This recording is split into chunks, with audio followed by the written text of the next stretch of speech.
So we've been looking for places to drive. So we came up to Farmington Canyon.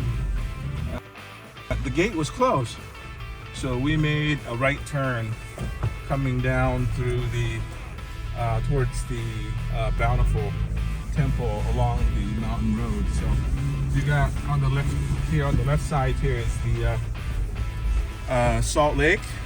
You can see the Salt Lake down there, and lagoon, and then obviously on the right hand side is where the mountains are at. So we're heading back,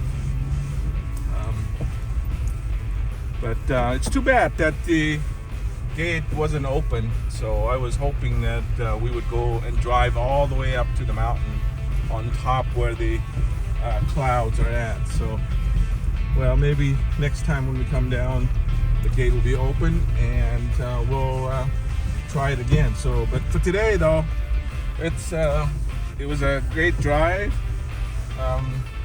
along the side of the mountain, but we didn't get to climb or anything like that. But it's a good view, good drive.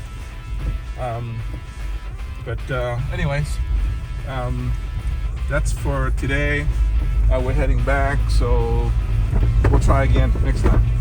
Okay, see ya. Bye.